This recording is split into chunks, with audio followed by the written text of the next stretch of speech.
अच्छा sir, now this is something really interesting. Just like any other cycle, every transaction has got accounting cycle. सही है ना? कोई भी ट्रांजेक्शन होती है, कोई भी ट्रांजेक्शन आपकी होगी ना, तो वो यहाँ से स्टार्ट होगी और यहाँ जाके एंड होगी। सही है?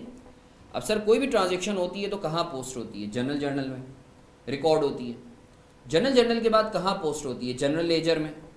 जनरल लेजर से कहाँ जाती है? ट्रायल बैलेंस में। अब सर एक चीज़ याद रखना कि अभी तक जो तुमने ट्रायल बैलेंस सीखा था ना, that was pre closing trial balance, closing से पहले का। सर क्या फ़र्क है प्री क्लोजिंग और पोस्ट क्लोजिंग में? सही है, बताता हूँ।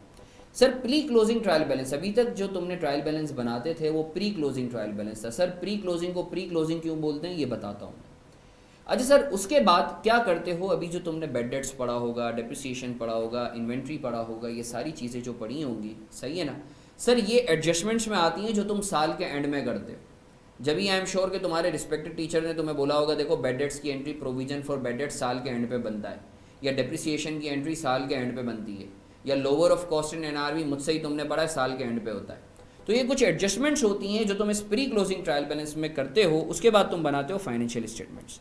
फॉर नाउ हमारा जो स्कोप है वो है स्टेटमेंट ऑफ फाइनेंशियल पोजीशन और स्टेटमेंट ऑफ कॉम्प्रिहेंसिव इनकम। और सर इसके बाद आप बनाते हो पोस्ट क्लोजिंग ट्रायल बैलेंस।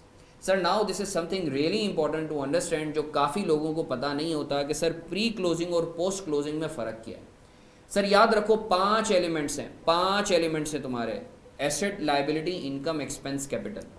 याद रखो इनकम और एक्सपेंस जो है ना वो हर साल क्लोज हो जाते हैं। इनकम और एक्सपेंस हर साल क्लोज हो जाते हैं प्रॉफिट के नाम पर कैपिटल में। तो पीछे कितने रह गए? एसेट, लायबिलिटी और कैपिटल। तो याद रखो प्री क्लोजिंग और पोस्ट क्लोजिंग का फ़र्क ये है कि प्री क्लोजिंग में पांचों एलिमेंट्स आते हैं, A L I C E, asset, liability, income, capital, expense. जबकि पोस्ट क्लोजिंग में कितने आते हैं? सिर्फ 3 आते हैं, ए एल और सी। क्यों? क्योंकि इनकम और एक्सपेंस जो है वो प्रॉफिट के नाम पे कैपिटल में क्लोज हो जाते हैं।